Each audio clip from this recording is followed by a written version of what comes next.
So hold on. Go. Hold on. 54 seconds. Hold on. Okay, hello friends. If you are just joining us, that means you're at the show at the right time because we're starting. Welcome to the final episode of Kicking It with Kenobi, where we are going to be covering part 5 and 6. Wait, yeah, 5 and 6 of Kenobi. This is Star episode Wars. 4. Yes. And we're covering 5 and 6. Correct. And I am excited. Because I got COVID on our recap day, and now I'm hopefully back. Yeah. Well, I mean, Seth also wasn't feeling great. I was fine because I always feel like garbage. And so it totally works. But welcome, gentlemen. To my left is Paul, and to my right is Sephiranus. Welcome! All right, and I'm about to go live right now, too. Here we go. Ladies and gentlemen, welcome into Kicking It with Kenobi over on the Escape Podcast channel. This is our weekly.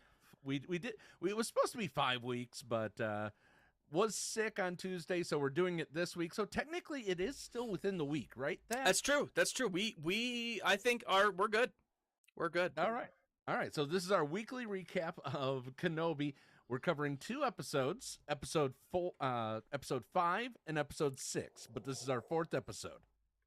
Yes. So, over to that side, right there on the left of your screen is Thaddeus from Going Nerdy on YouTube, and Real Going Nerdy on Twitch. How are you, Thad? I am wonderful. I just got rank number 9 in Fleet. Whoosh. I totally forgot to do my fleet today. That never happens. I was a little. We just crashed. I'm still going, but Pawn, welcome. Bones, welcome. Seth, how are you doing? Oh, you're muted, Seth. You're on mute, buddy. Sorry, pizza order just arrived, and so my dogs were going crazy. No one needs to hear their barking. Depends I'm on doing great.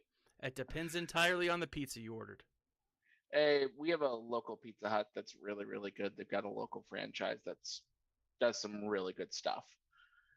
Yeah, we are. But I have not done my fleet today either. But also, my fleet top 20 is basically all 7-star executors. So it's a slog. Rough thing. Yeah, it's rough. Oh wow. I don't know if Can you stream tonight, Paul? I don't know. You're live right now where it's showing just the Zoom meeting. Yeah. But it's cutting in and out. Yeah. I see Minions the Rise of Gru. But it's a commercial. It's saying off air now. Oh. Sad. Let's try this again. But let's as this is going. It is showing that Pineapple we are dropping. Baby. Really? Yeah, Paul, you're showing red on your marker in Zoom, by the way. The internet connection here has gone to crap. Okay. Do we just want to live off of Thaddeus's? It is now showing green. Okay. It is now showing green. We should be back. Hopefully, kudos to Christy for giving it the Fonz treatment. Yep. Yes. Yep. So, and it worked. Hey. So to my left is Thaddeus. To my right is Sephiranus from Sephiranus on Twitch. Good to have you as well, Seth. And understand you just got pizza. Yes. At some point, Arcane may make a cameo to bring me said pizza, but we'll see.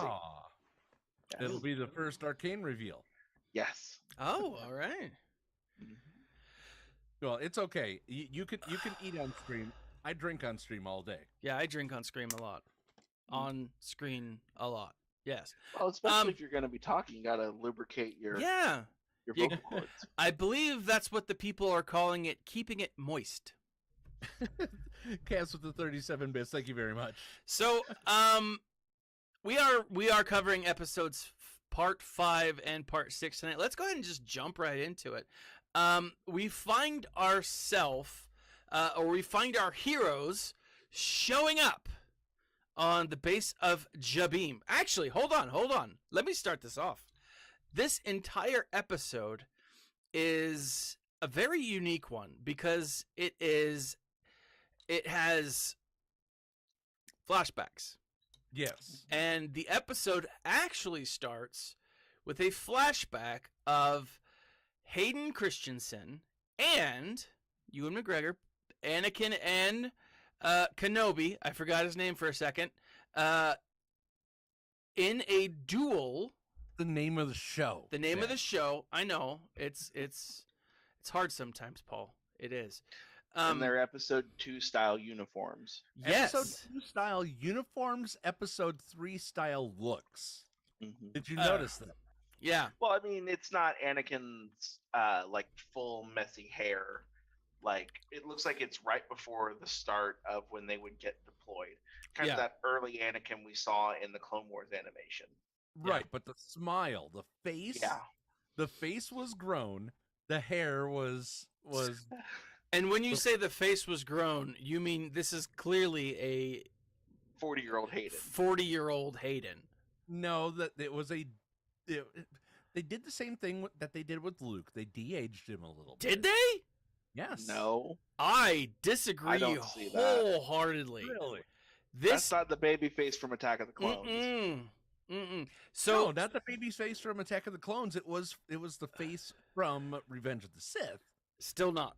The hairstyle of okay. It was that was very rude of me how I approached that. It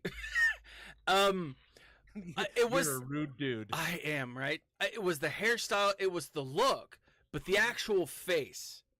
I don't believe that they spent much time de-aging him. I think you're right that that's what they were going for, that end of episode 2, beginning of episode 3 look. But as far as the face goes, he felt very much like a 40-year-old Anakin. Like I don't know. I mean, I had when I watched it, that was the first thing that and even Kenobi, as much as he's got the hairstyle, but Ewan McGregor, and I'm not going to diss on anyone who's bald by any means, right? Ewan McGregor, the way that look, he's got this little side thing at his part, and it looks a little deeper, right? And so, like, I don't think they spent as much time with the after effects as they probably should have. Did you lose the stream? Yeah. Gotcha. No, but I completely agree with you, Thaddeus. You can see they did like a little bit of a touch up where like they did, the standard Hollywood makeup routine for both. And the upside is that Ewan McGregor has aged exactly 0 days since he was last Obi-Wan Kenobi. Yeah. Which is going to be fun that the last 10 years out in the desert turn him into Alec Guinness. Yeah. But, then again, I think the people that complain about that, to kind of give an aside, is realistically, it was George Lucas's vision in the 70s. I think if he could have it back, he would have put Ewan in that spot and given him a gray up job. Yeah. Also because Alec's not with us anymore. Of course. I mean, and it would be a hard thing to do. Like as much as, like, personally, the de-aging, I mean, I'm viewing this as a rush job, right? This is they didn't spend nearly as much time as they should have. I don't know, not developing, but doing the aftermath. Doing the after effects that they need to do. Now, from what I understand, the actual filming and production, it was quick, right? They spent I think 2 months filming, and then like whatever it took to do production until the show was launched. And so I definitely think that there was some rush to it, but like, as far as the actual content of throwing everything else out. All right. I have sent everybody over to you. All right. So I'm going to Over on Twitch. I'm going to be monitoring your Twitch stream. Okay. For chat. You take care of your YouTube. Okay, sounds great. But as far as the content goes, this was awesome. Not only was it a great way to introduce the episode with this flashback, but it also shows the relationship of Anakin to Kenobi. It shows the relationship between Kenobi and Vader. This I thought was just a great opening. Mm-hmm. You know, like I loved it. But anyways, so there's this epic duel opening clash. Psh, you know, you've got they clash, and then immediately it goes to Vader. You hear the heavy breathing. Because he's excited to finally take down, what's his face? And this is probably the greatest GIF, meme that has come out of this show so far. Third sister walks in. She's crowned Grand Inquisitor, and everyone's rolling. Like, tell her she's gonna be the Grand Inquisitor. Right. This is, oh man, like, I you couldn't have scripted better, honestly. Yeah. Especially because you can just kind of tell that even Reva's actress is like, this is exactly what I wanted, and you can just tell it's like this feels like a trap. Yep. And it's just setting her up to fail. Yep. But I mean, the upside is she did lead them to the rebel base, so yes, she did. Yes, she did. She was there's a bone to pick at the end of this inquisiting. episode. She was inquisiting real good. She was inquisiting with the best of them. I gotta say, one of the things that I loved about the Grand Inquisitor, the actual Grand Inquisitor, and the actor, I'm actually glad that he didn't spend much time preparing for the role, because I don't think he needed to. There's 6 episodes, and he was in barely 2 of them. You know, and 2.5, right?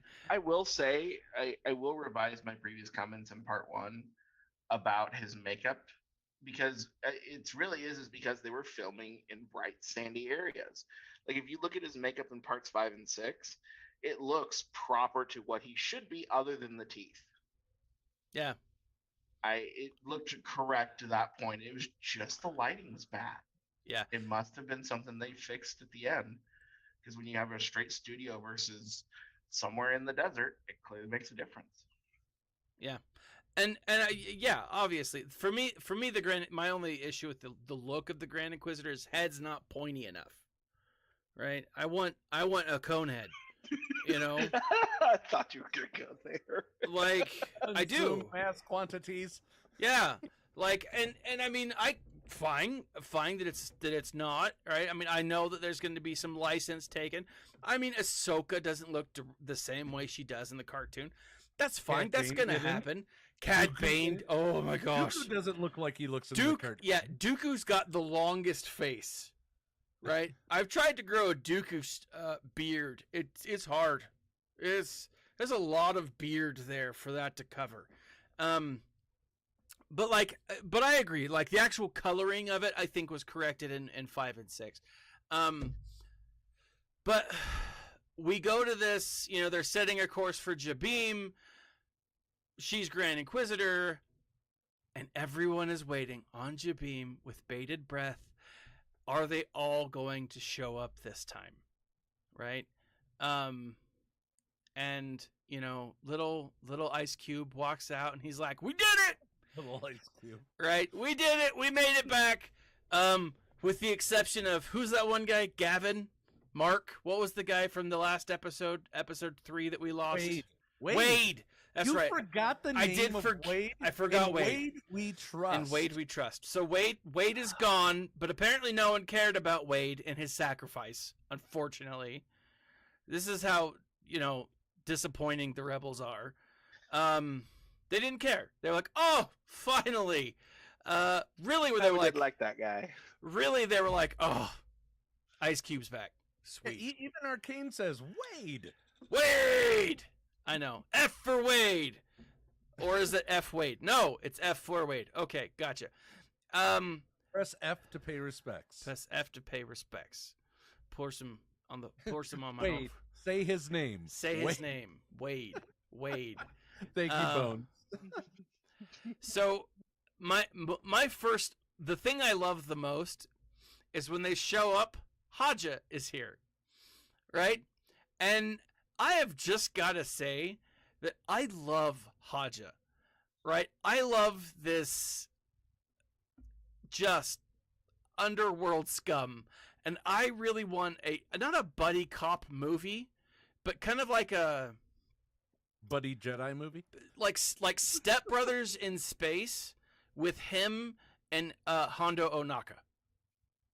Ooh. You just want Hondo Ohnaka, period. Well, of course I do. Of course I do. But that'd be fun, like a little buddy comedy. Yeah, like a buddy comedy with him and someone else. And I mean, granted, the only other person in Star Wars that I can think of at this point would be Hondo Ohnaka. And I think that would be a great, it'd be fun.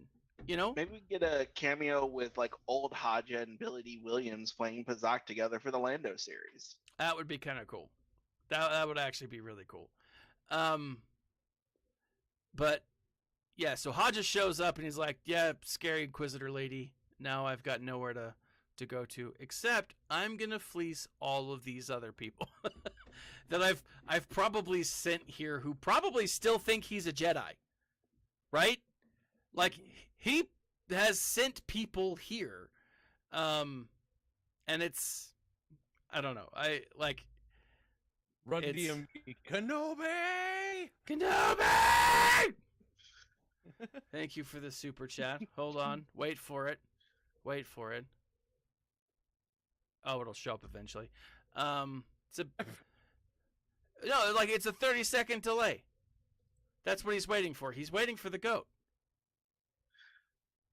Well, let's not add another 30 seconds to the show because you're. I say we wait for the goat. I say we don't wait for the goat. Okay, fine. Just continue on. Fine. We've got 2 episodes to cover today. That's true, and I'm already almost 20 minutes in. So everyone's happy. They're like, "All right, grab your gear. We're getting back on the ship, and we're flying out." We see Vader like cruising through the tunnel, and he's like, "All right, we're approaching Jabim. Lock down the facility." Reva starts like questioning Vader. Like, I know that she's the Grand Inquisitor, but you don't question Vader. Yeah. It's very much a moment of, dude, uncool. Yeah. It's like, I just gave you this thing. Why would you do that? Right? It's like, it's an order, Reva. It's not a suggestion. Yeah. I'm Darth freaking Vader. You know better. Yeah. Yeah. But we do get to see the fruition of Darth Lola next. Oh, Darth Lola! I loved Darth Lola. Hold on, you guys ready for this? What are we waiting for? Are we actually I think he's manually forcing the goat. Yes, I'm forcing the goat. Okay. Did you hear? Hopefully. After we get Darth Lola sneaks into the vent and closes the hatch clean closed. Yeah, the bender method no longer. Yeah. The goal of the rebels to just pull a bender, slam a 40, and yell cheese it isn't going to happen. No, cheese it. Right. I do love. So I was telling the guys before the show. I just finished watching it for the second time. So I watched part 5. This is the third time I've watched it. Part 6, I watched it again, but I watched it with my kids, and like my daughter sees Lola with the eyes, and she's like, "Lola's evil," and I was like, "Yes, I love that you now recognize that. I'm doing a great job as a father. That you know that if you have red eyes, evil, right?" Right. So yes, the Cheez-It thing doesn't work. I do love that we see. I believe another note from Quinlan Voss. Twitch looked like it was the goat scream. That's probably what it was. Way to go! You broke it on a goat scream. Yeah. So anyways, are we back? It says I got a good connection. We're live on Twitch, but YouTube I don't have. It says YouTube just came back. Okay. Oh. All right. Yeah, the thing that was frustrating was that Reva was never really evil. Like, she wasn't good. The audio is synced. Okay, well that's good. Oh, isn't synced. Well, that should make it fun when the audio isn't synced. We can practice our poor translation skills. Yep. Godzilla. Yes. But here's the thing. Like, I love this that they're sitting. Yeah, because you had to do the stupid goat scream. I've ruined everything. You've ruined everything. Sorry. It's Joe's fault. It's Run DMV's fault. Thanks, man, for donating and ruining everything. Run, you know I love you. But one of the things that's interesting here, English, one of the things is after he turns and he looks at this wall, he sees this just pile of lightsabers, right? Which is I don't have the background knowledge to be able to identify every lightsaber there, but like just looking at the crate, there's 1, 2, 3, 4, 5, 6, 7, 8, maybe 9 lightsabers just sitting on top, right? What did the Jedi do to give? I mean, why did they give up the lightsabers? Why would they do that? That's so weird to me that was even a consideration. It's the same consideration that Kenobi took into it.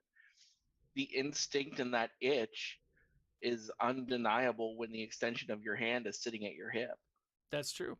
In order to blend in and deal with the consequences of the Empire, you have to admit to yourself that you have to put it away.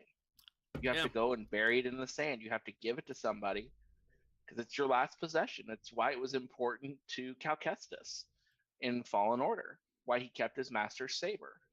Yeah. Not only was it the only tool he had, but it was an extension. It became an extension of himself. And to do that, well, there's that too. They also could have gotten killed.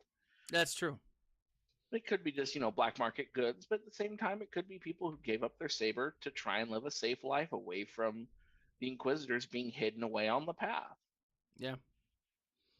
Yeah. Now, the next scene is again another back and forth between Vader and Kenobi. Before they're Vader and Kenobi, Anakin and Vader Obi-Wan. and Obi-Wan. Yeah, Anakin and Obi-Wan. Anakin and Obi-Wan. It's the name of the show. I know. My brain. It's late.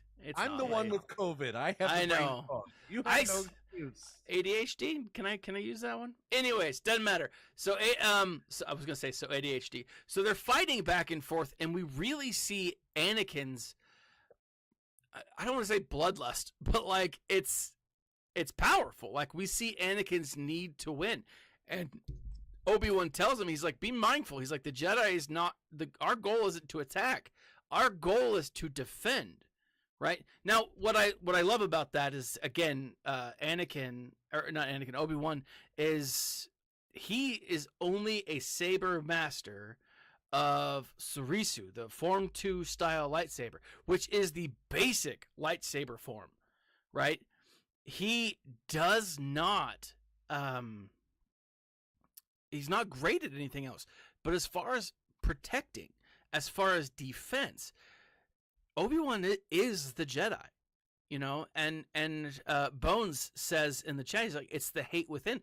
We see that, and we've seen that throughout the prequel series, that there is a lot of hate and anger within Anakin, and that's very evident in this and the next episode. Well, I want to kind of step in on the context for this. Yeah. It's also because of the lightsaber form he's using. He's using a Taru. Because given where this scene takes place after the events of episode 2, he's lost his hand to Dooku. So he decided in the time in between 2 and 3 to adopt a Taru as his lightsaber form, which is extremely aggressive. Okay. And so as he's learning that form, he's still you can kind of tell he's kind of wild in his swings a little bit.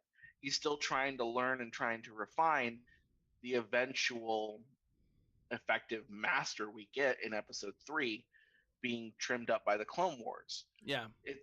They're trying to give us a sense of it's raw, but he's using his potential. Yeah. I don't believe that my problems come from early onset Alzheimer's, although I wouldn't put it past myself. But no, and I think what's interesting is that actually leads to some of the stuff that they've been putting into the books with with Anakin's hand cut off, and in the story Brotherhood, you're learning a lot about Anakin dealing with the connectivity he has from his hand to his to his body, to the Force, and it's a really interesting. It's interesting because he had to become connected with. He had to rely more on the Force, and I think maybe even his training. But I like what you've said there. I think that makes a lot of sense.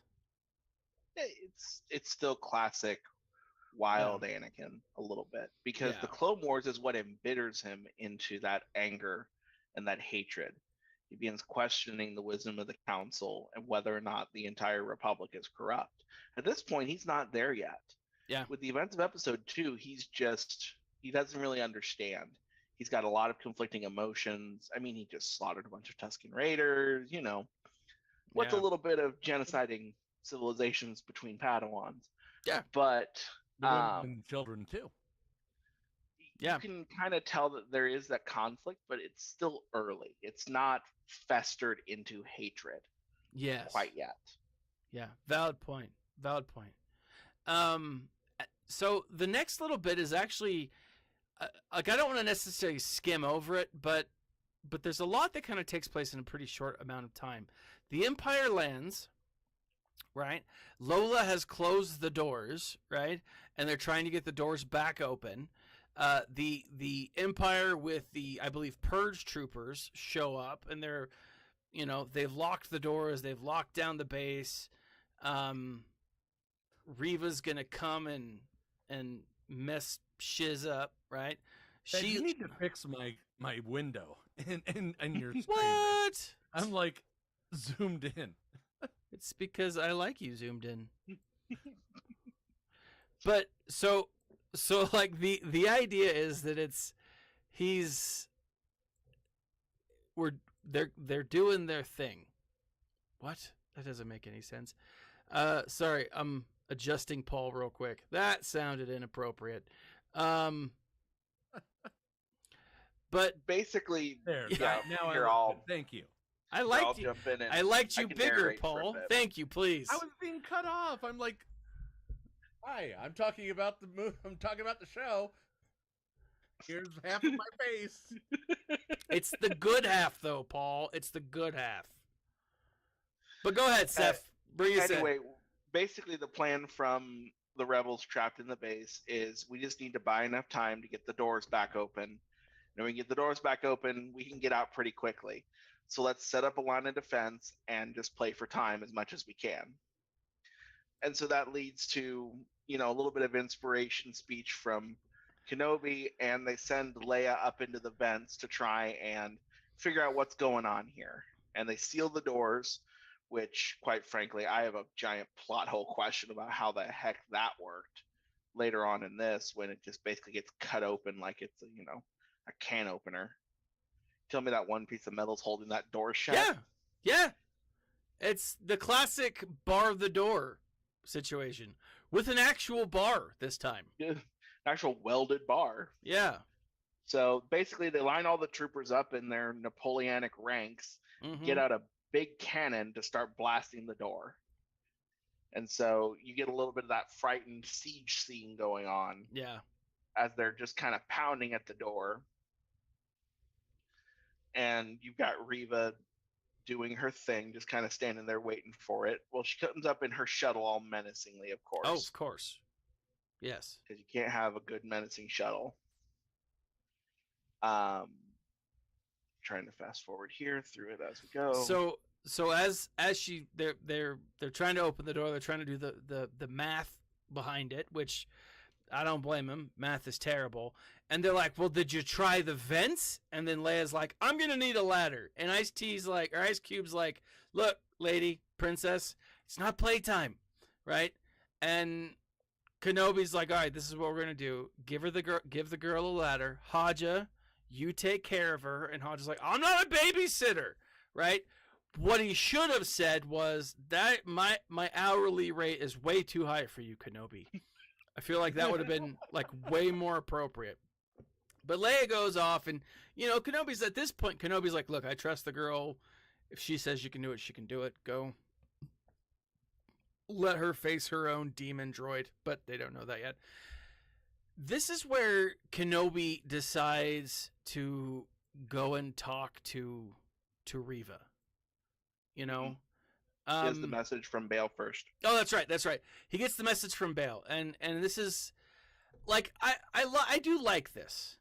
What I like about this is it shows that even though it shows what he said to Leia earlier on was like, look, you're an Organa, you are my child. I saw a meme that had that two scenes where Leia and Bail are talking. You know what I'm talking about, Paul? Grundy says it's going to take 3 hours, but a 10-year-old can get it open in less than 15 minutes. Of course. Well, also, in 15 minutes, you could save 15% or more on car insurance. That's right. With Gecko. Yeah, with the Geico.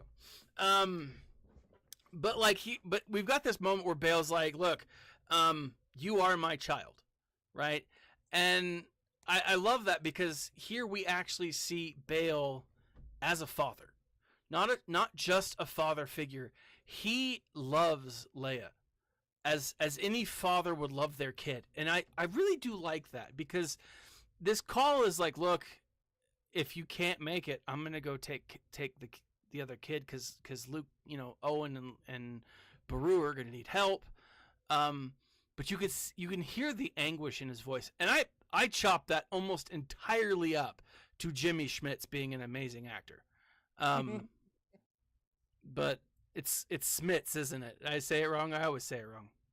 But he's like, no communication. I'm a little freaked out, but if everything fails, I'm going to go take care of the boy. You get that back and forth between him and Tala, which I don't necessarily understand. I know that there's something there, like, for her character, but to me it just didn't hit right. It's tragedy within the Empire. So when we talk about that overarching theme of world building, it's continuing I was loyal to the Empire until ... Yeah. And you see that a lot with ex-Imperial officers. Think about the Imperial spy from Rebels. He was loyal to the Empire until ... A lot of defectors within the Empire. Look at Galen Erso. Yeah. It's at some point that the Empire stops being what Freck sees as a global good. Yeah. And what becomes what the rebellion sees it as is the evil Empire. Yeah. And that is actually a pretty consistent theme throughout Star Wars. Is it's not just good versus bad, because there are people who are in the Empire who are not bad people. At the request of our good friend Nev, I've been reading Star Wars Allegiance, listening to Star Wars Allegiance, and one of the subplots of this story is a special forces group of sorts absconds, right? They take off and they leave, and it's because of that same concept. They are not okay with what the Empire is becoming, and that makes a valid point. That actually builds tragedy. I like what you've said there. Roken comes in. He's like, "We've got problems," and he's kicking it with his bowcaster. I have to ask, do you guys think that Ice Cube Jr. chose that weapon himself? I'll guarantee it. If Samuel L. Jackson can get a purple lightsaber, I guarantee you Minicube can get a bowcaster. Minicube. Yeah. I chip. Yeah, I loved that. Ice chip. All right. I do love that. And so this is where Kenobi's like, I'm going to go talk to Reva. Right? And she says hold fire. Kenobi and Reva both approach the doors. Again, heavy breathing because everyone's excited. And then we have this back and forth between Reva and Kenobi where we finally get the, who Reva is. She was a youngling. She was there. She was the youngling that was shown earlier on. She saw Anakin come in. She was attempted to be murdered, right, with like the rest of the younglings. I mean, he gave her the good hello hi there with the business end of a lightsaber. That's true. And dead, right? She hid among the dead bodies.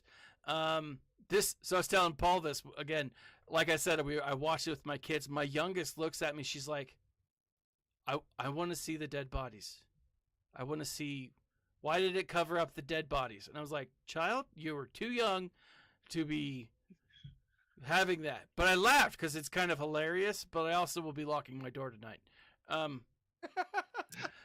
But well, realistically, it's because this is a program that's meant for families. some families that want to see this because they watch Star Wars as a family. Yeah. When we eventually get our rated R, Vader Murder Rampage show, that'll probably be on like the adult section of Disney Plus. Mm-hmm. Then we can go there. Yeah. But that it really isn't appropriate for. No, it's this not. Is meant for. It's and not. Disney's not gonna do that. That's just not in their nature. I mean, we saw Vader snapping necks. Like we did. Yeah. They've pushed this. I would argue that this so far has been the most brutal Star Wars show that we've seen to date. With one exception. I think Rogue One is a little bit more brutal. Because you had, multiple planets get absolutely blasted. And you saw the tragic murder of the entire Rogue One squadron. Yeah, but with the exception of the Rogue One squadron, none of that was like close up, right? Bodhi took the a hallway grenade scene. to the ship. Yeah, but you didn't see Bodhi's body like busted into like a billion bits. You like the alliteration there? That's about halfway through that I was like, do I want to keep going? You are very illiterate. Yes, I am very illiterate. Arcane says, what's a little brutal child murder? Yeah. But this is where Kenobi's like, look, you were there.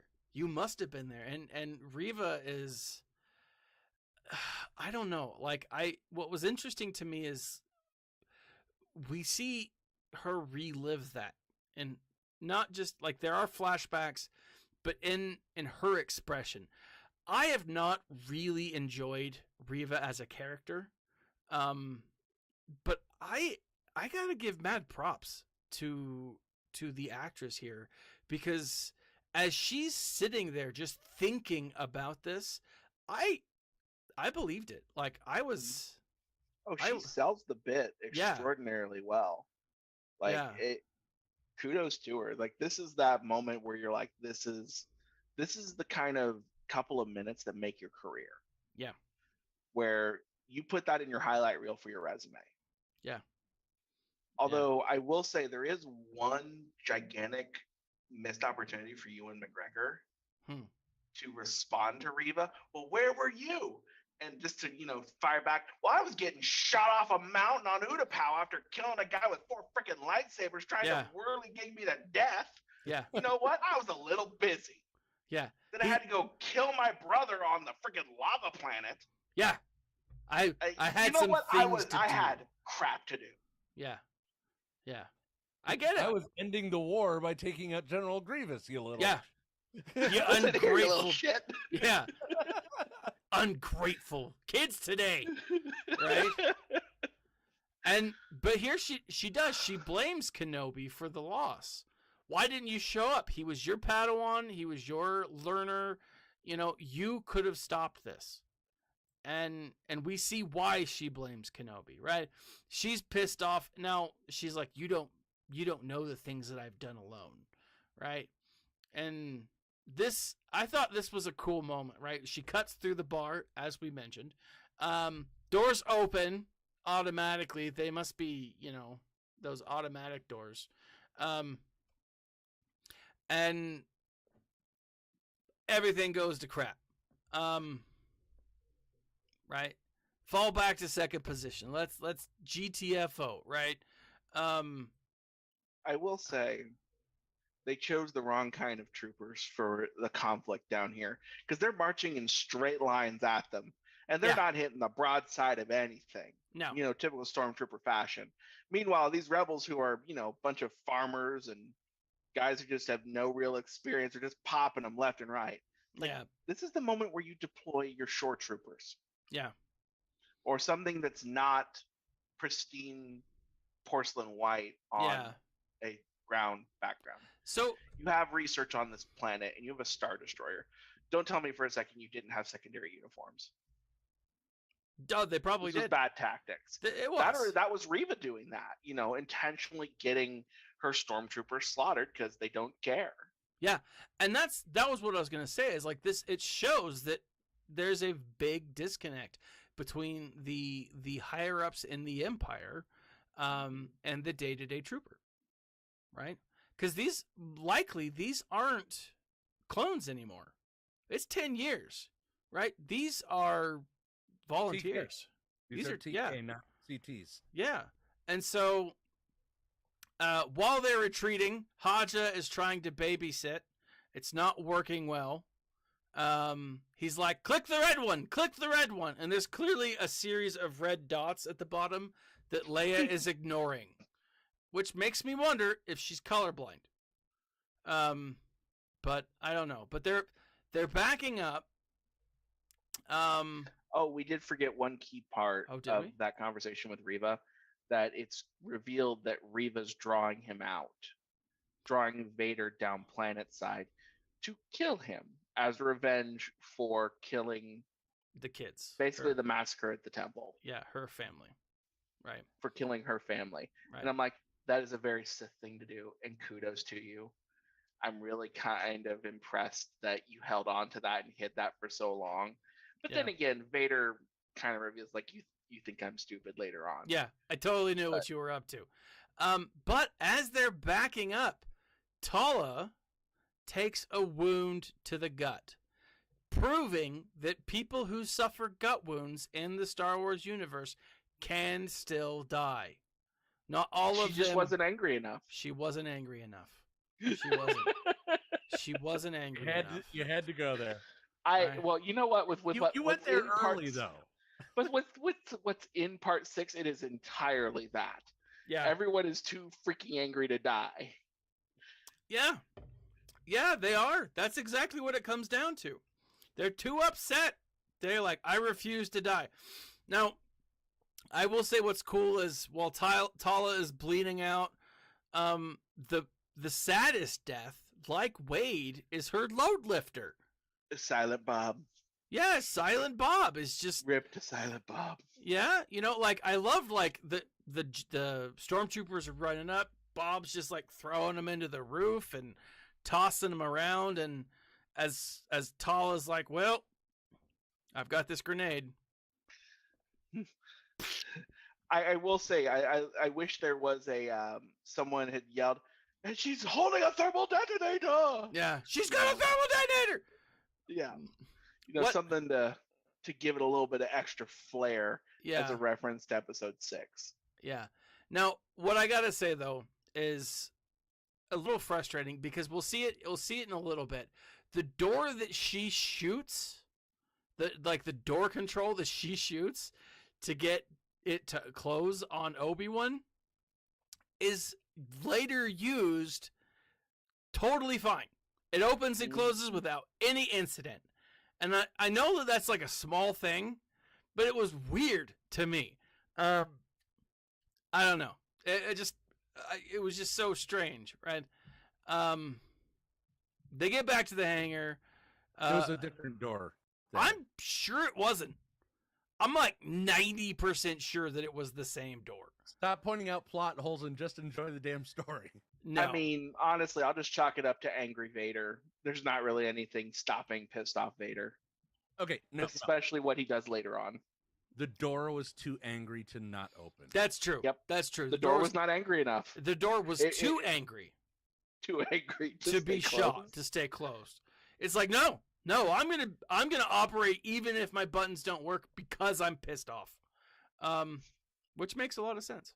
So they get back to the hangar, and there's another fight scene between Kenobi and Anakin, right? Mhm. Where Anakin, and this is an interesting one too, because as they're doing it, it shows the flaw in Anakin that still exists in Vader. He's blinded by his own abilities. It's overconfidence. He's overconfident, right? And he doesn't realize that there are things that can be done to fight without your traditional saber, right? Mhm. And this is the moment when Kenobi's like, I'm gonna go out, I'm the one they want, here's my lightsaber, make sure they get off planet, right? Critically also handing his comlink Yes, to Haja as well. to Haja, right? Which makes good. It makes a lot of sense because he's surrendering himself. The last thing that he can let happen is for that to be found and Yeah. Bail Organa's message be on there, because Alderaan would get glassed for less. Yeah. Arcane Druid says, you can't kill me, only I can kill me. That's true, right? And I think every door should say that, right? But this is that moment where Minicube, man, like, I gotta say, he did amazing. Like, I loved his role. I honestly hope that he shows up in more. I thought he did great, you know. But this is where Kenobi gives up. The door is opening. Leia confronts Darth Lola, or no, Darth Lola is still looking at Leia do her stuff. And this was a cool moment, and I think a great line in Star Wars, where he says, "You're not bringing me to Vader, I'm bringing him to you." Mm-hmm. You know, I thought that was awesome. That was just a cool moment in my mind. And actually, the appeal he makes of there are children back there. Mm-hmm. You want to bring that maniac planet side for me? What are you, nuts? Yeah. You understand what you're doing? I don't think you understand who you're trifling with. Yeah.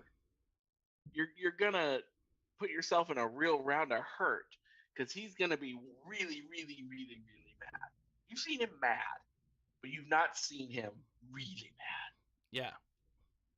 Yeah. And this is, I don't know, like he's definitely using her, and I love that. Like, because here's the thing, he's using her hate. Mm-hmm. You know, he's using that hate against her, and it's the same thing that he did with Anakin. He used his own hate against him. You know, this is his high ground moment when he's on his knees. And it's very kind of sad because you can kind of tell that Reva kind of mulls over the "we could do it together," Mm-hmm. and basically she doesn't understand the strategy of the Vader's gonna tunnel vision the second he sees me, and nothing else will stop him, which means you could get your revenge. Yeah. I won't kill him, but I never said I wouldn't help you kill him. Yeah. Yeah. And I just love and in this. the classic trap, 2 stormtroopers and an Obi-Wan Kenobi walk into a bunker, and surprise, Yeah, it doesn't go well. It does not go well for them. Yeah, so then it jumps back to this moment where it shows Anakin and Vader fighting, or Anakin and Kenobi fighting, and it's Kenobi loses his saber, and Anakin says, "It's over. You have no weapons." Right?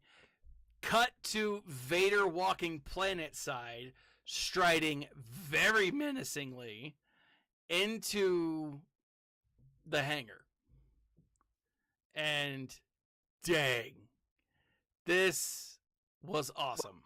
We did miss a scene here. Did we? Where Leia catches Lola and finds the restraining bolt and turns Darth Lola back to the light side. Yep. There was still good in the droid. They're still good in the droid. We've got 10 minutes to finish up this episode. Okay. So anyway, Vader walks through, sees a bunch of dead stormtroopers, just like, these idiots, and just starts going. He's booking it, and Reva's like, "Oh crap, that's not good." So Lola gets the door open. Vader busts open, and as the ship is taking off, wow! Grabs it, and he's just like, "I am not having this crap today." Rips it down. Yeah. Crashes into the ground. Pulls open the doors. Yeah. Just absolute, just pure, unadulterated those weren't the anger. doors. That's the hull. That was the hull. Yeah. He just rips the hull, just grabs it like you would grab a bag of chips and just rips it right open. Woo!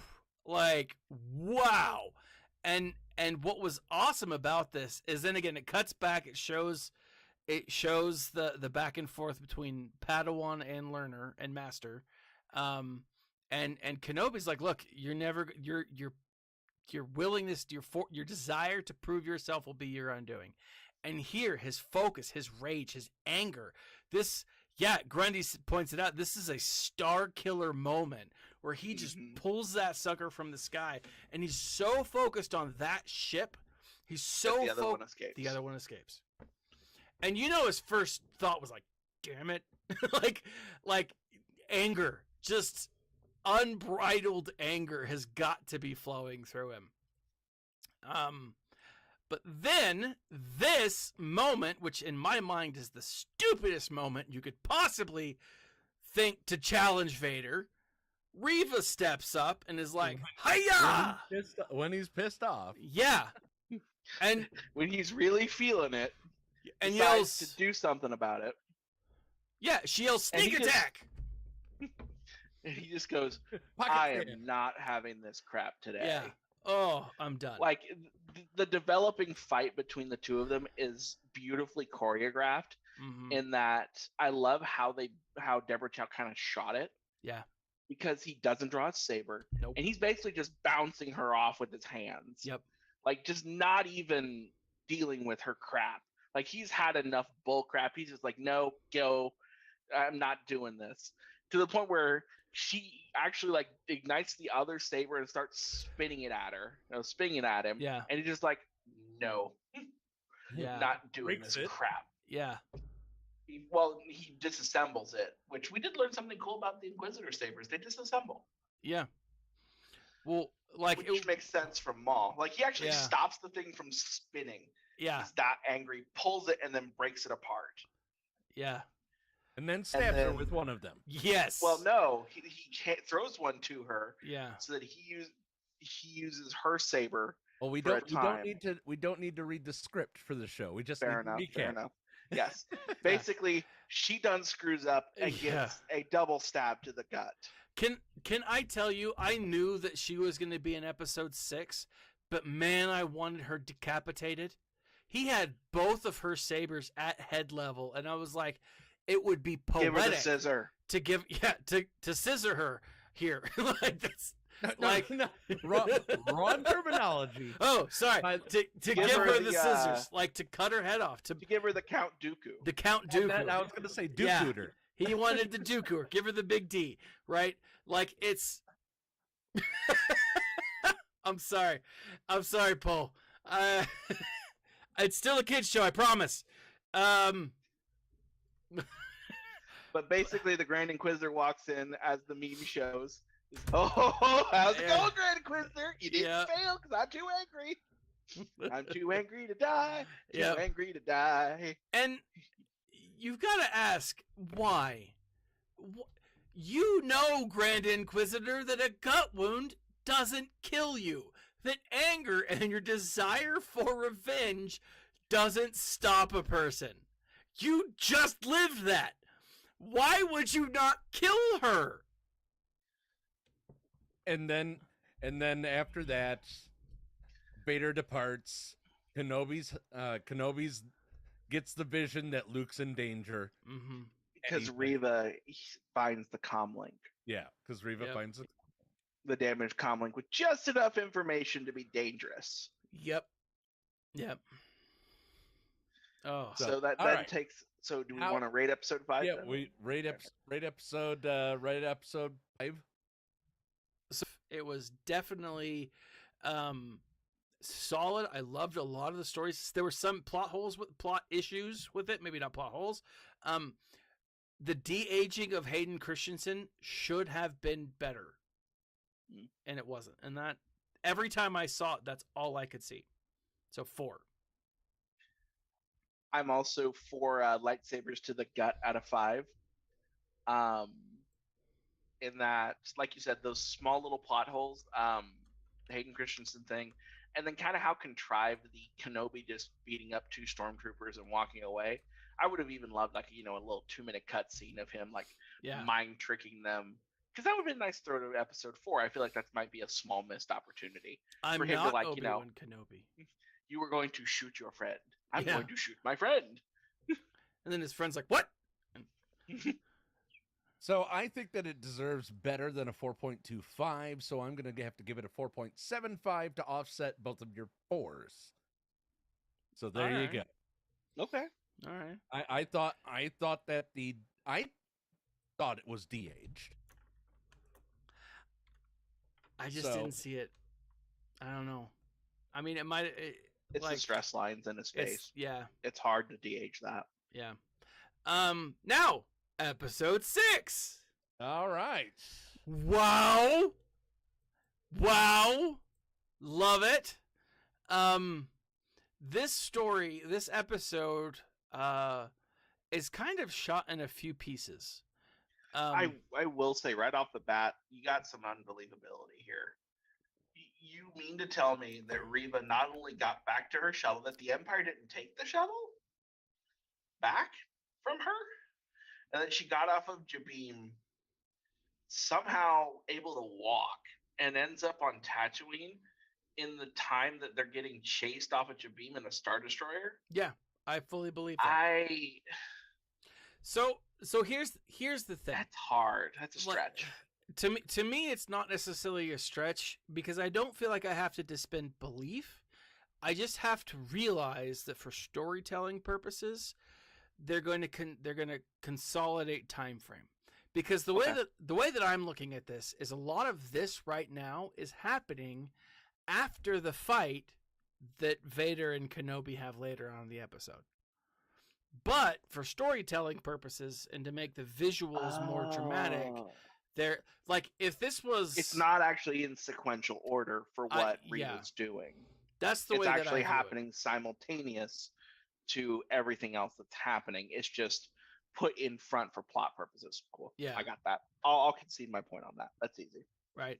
And so, and then it would have taken her longer time to find Owen, to have all those different things kind of go off. So I don't think it's chronologically in order, right? I look at this as more like if this was a book, how would it? And there would definitely be some things that would have been added to it. We're jumping between chapters, yeah. but they're happening at the same time. Yeah. So we open with Reva on Tatooine. Like you said, she's there.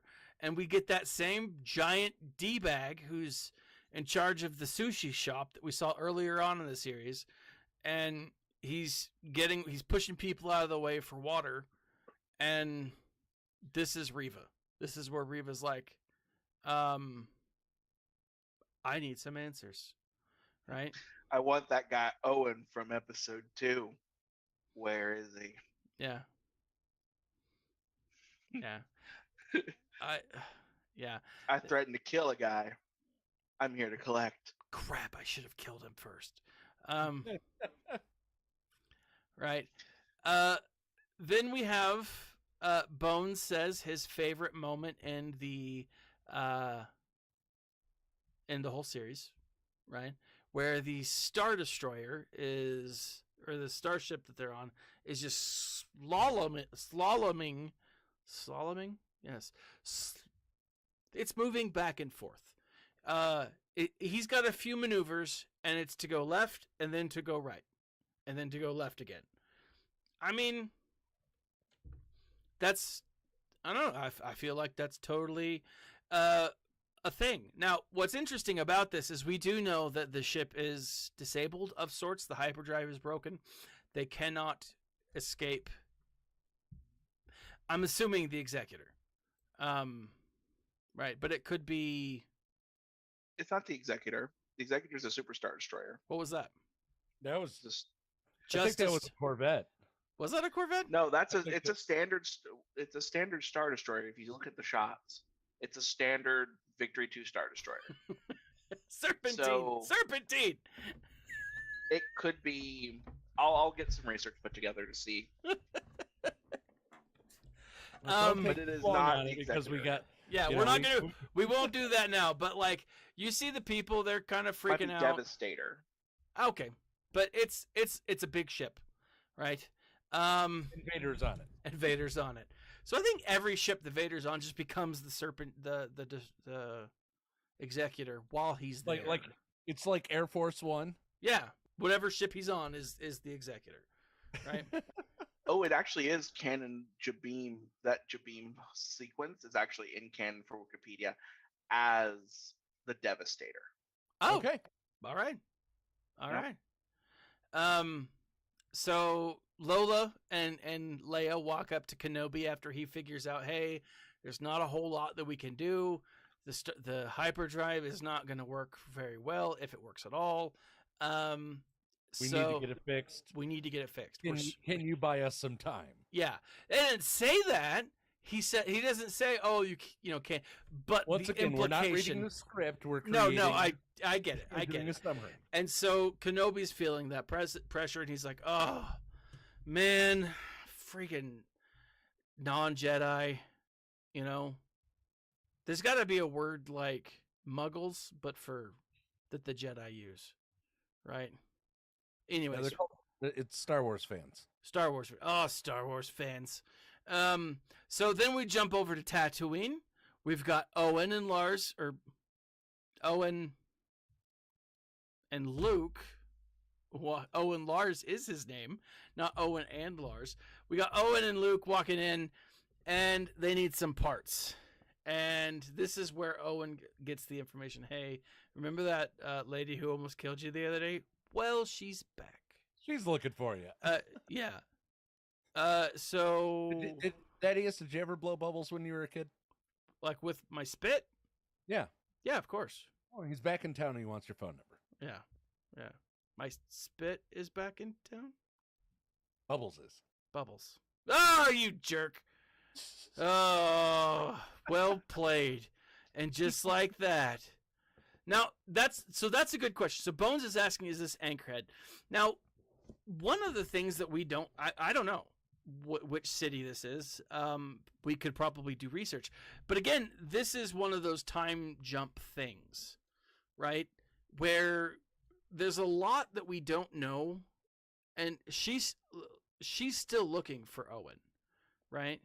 And if they were in the same city, it's likely that she would have found him a lot easier. And so I don't know. This could be just a totally different city. It could be a number of different things. But again, this is where Owen gets that information. Hey, by the way, you're being hunted. You know? And then we jump back to Kenobi. Now, this is where Kenobi says he's after me. He's not after you. I'm the one he wants. I'm the one that he wants. So I'm going to get off the ship. Right? If I get off the ship, he's going to fight for me, or he's going to come after me. He will again be tunnel visioned. He will again be so focused on me, he's not coming after you. Right? He tells Haja, make sure Princess Leia gets home. I do love this, that it's a little bit of levity in this moment where he's like, I promise I'll take her home. He's like, but that's a promise of a guy who was pretending to be a fake Jedi, so take that for what you will, you know. But I just liked that, you know. But this is Arcane Druid also points out Kenobi wants to fight. Yeah, Vader. he wants Vader. He wants to fight Vader. Because he has to fix what he started. He has because to, it really Finish what he will do what he must. He will do what he must, right? Especially because he feels that's the only way he's going to break the block that's stuck on him. Yeah. Especially because it's been a kind of a recurring theme throughout the entire series is what's stopping Kenobi from feeling the Force. And it's that weight of Anakin. Yeah. Really being the main block in his soul. And we'll get to that in a second. Go ahead. Yeah. But we have something towards the end for it, but we'll move on for now. By the way, likely that's Mos Espa, by the way. That's a good point. Good point. Because the home for Luke is in the Jundland Wastes, and the closest large city would be Mos Espa, which would make sense why the Inquisitors would go to the capital of the planet. Yeah, that makes sense. That does make sense. Next scene, as he's making his escape, or he's preparing for escape and telling everyone, peace, I'm out. You guys are going to do great. You're going to do great things. You don't need me. We jump back to Tatooine, and we see Lars talking to Beru. Now, one of the things that I haven't heard a ton of negativity around this, but one of the things that we've seen in modern canon, or at least recent canon, around Lars and Beru, is Beru was kind of like an underground freedom fighter. She didn't do a ton of over-the-top stuff, but in the book, oh crap. Anyways, it's back over there. In one of the books, I think it's Queen's Hope or Queen's Shadow or Queen's Ultimatum. One of those. Yeah. We see Beru helping, kind of working with an underground slave freedom group on Tatooine, working specifically with one of Padme Amidala's handmaidens. And so she's not this incapable farmer, right? Now, on a side note, I don't know any farm women who are incapable at all. So I'm pretty sure even if none of that was canon, she still lives on the freaking two-sun Tatooine, and there's Tusken Raiders just raiding everything all the dang time. She can handle herself, right? She's not, she's not incapable. But I do love that this is the response is, we're good. We got this. Right? She has faith in him. She has faith in her. They're going to get stuff taken care of. So this is where immediately she goes to her weapons cache that she's been storing in her home. I love that. Right? They live and die by the Batman rule. That's right. Give them some prep time. Yep. And they can take on a wounded Inquisitor. Exactly. Now I do love the fight, and we'll talk about that here in a second. But like she says, "All right, we're gonna get in stations or positions, and then we're gonna get this lady, right?"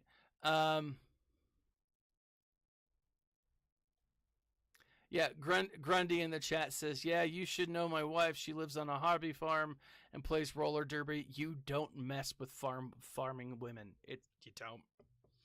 They're tough as nails."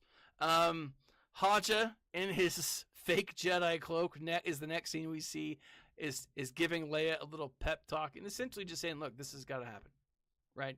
Because Leia she threw a little bit of a tissy fit when Kenobi's like, "I gotta roll," and she didn't want to go, and rightfully so. She's probably still pretty scared.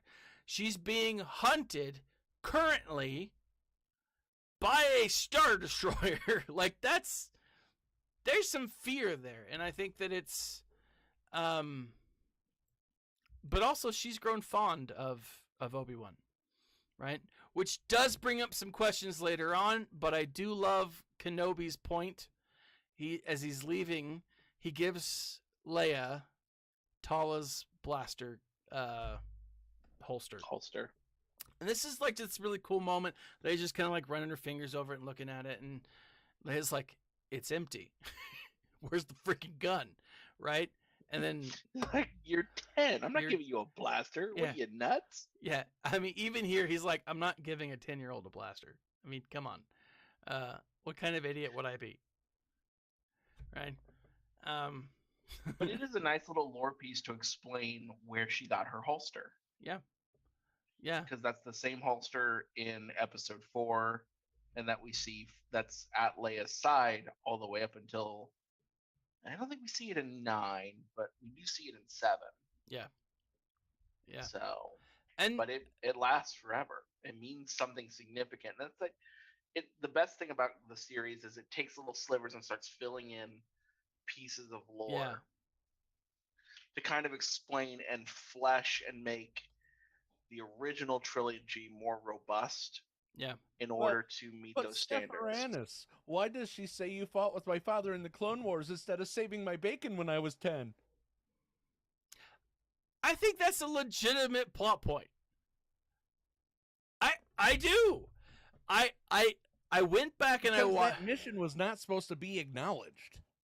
This whole entire mission was not supposed to be acknowledged. If it would have ended up in Rebel hands, Tatooine would have also been glassed instead of just Alderaan. Yeah, she had to lie.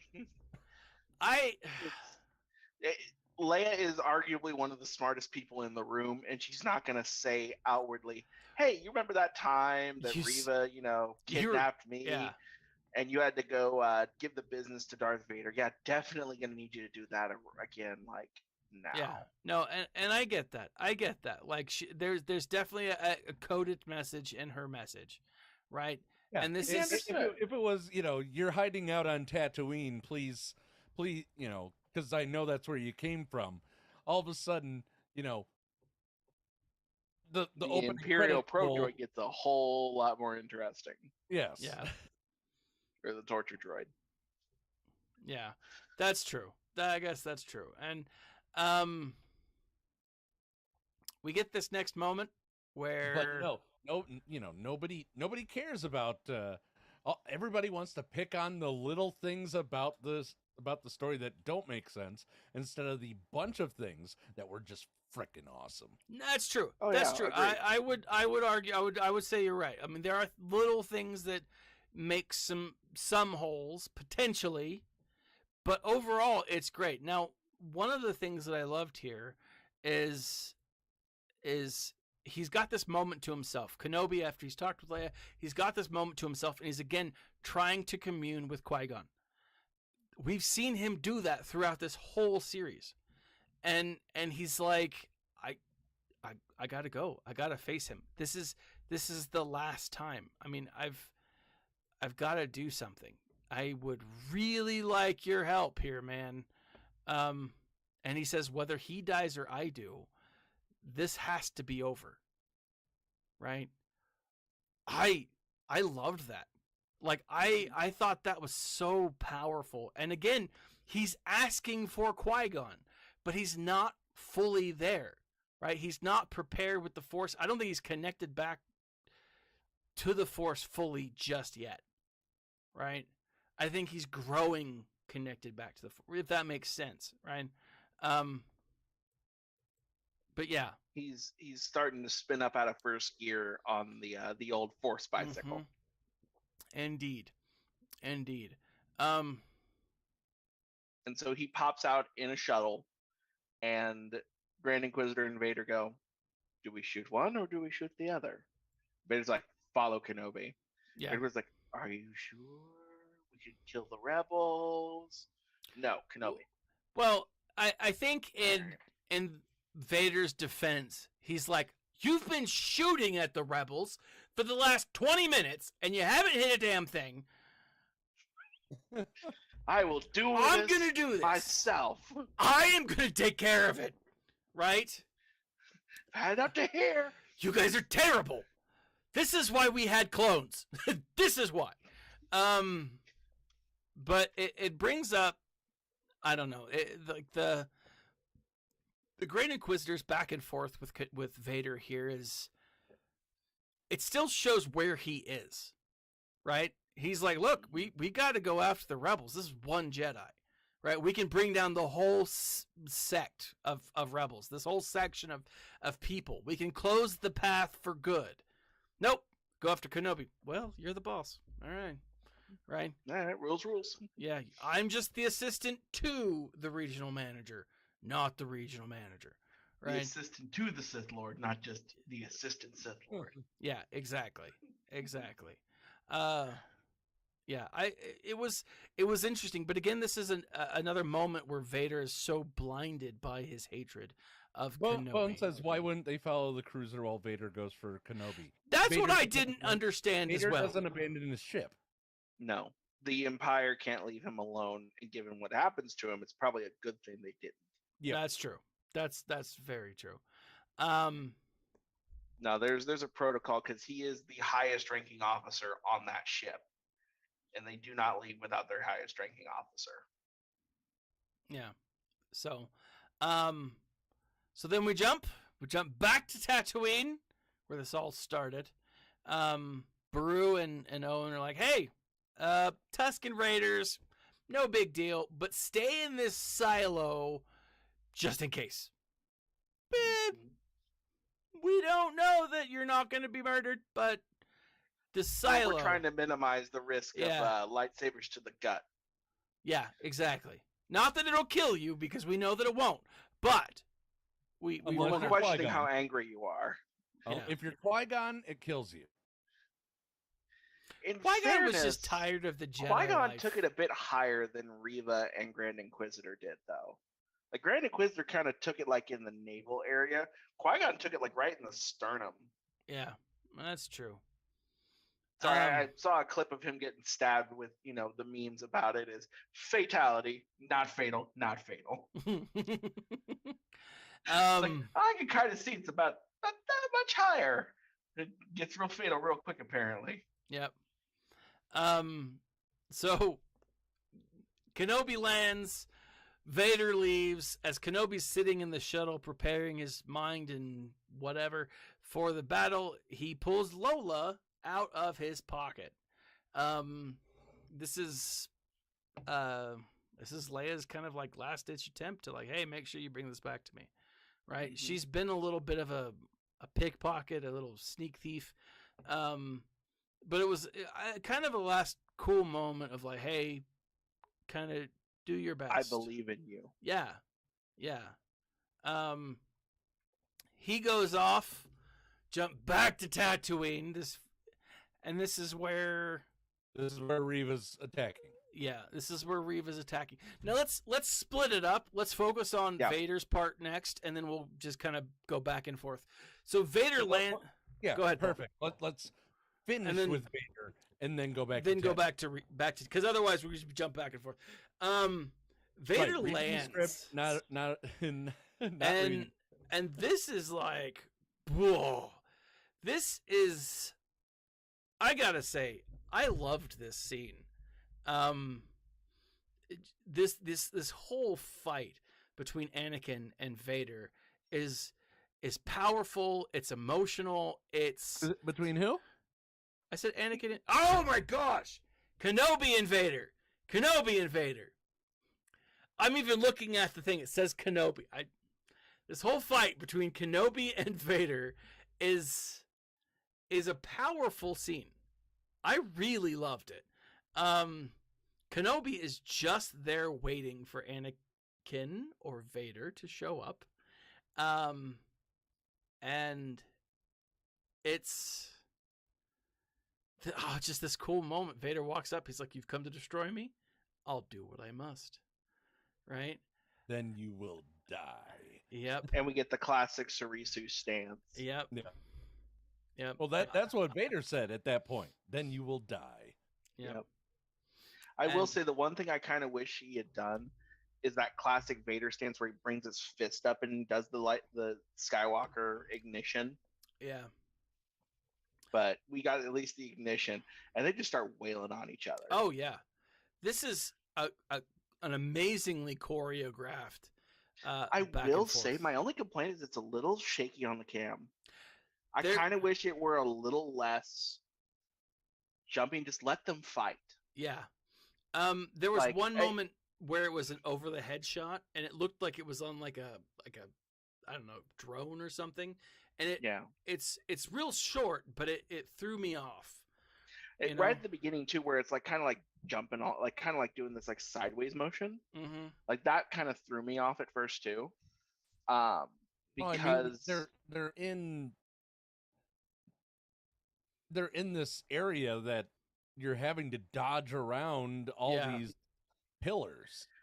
it's in my moment in like the open space. It's like the very beginning of the fight really kind of kicked me out of it, and then it drew me back in because of just how it just felt unclean in Yeah. terms of like a film, in terms of cinematography perspective, especially when you think about how they filmed lightsaber fights and how it felt like there was a lack of smoothness to the start of it, but maybe that's intentional. I mean, that could be how they wanted it on the cutting room floor. And I get that, but I would love to see if there's like a director's cut or like a different angle set that they Mhm. just Can't wait to didn't see like. Quentin Tarantino's version where there's blood everywhere. Can I get the Lucas cut? Yeah, well, I'd love the Lucas cut of a few different things. I don't think that we'll get it.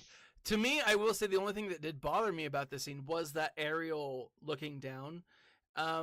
Like what Paul said, I'm okay with like the back and forth because of the location that They're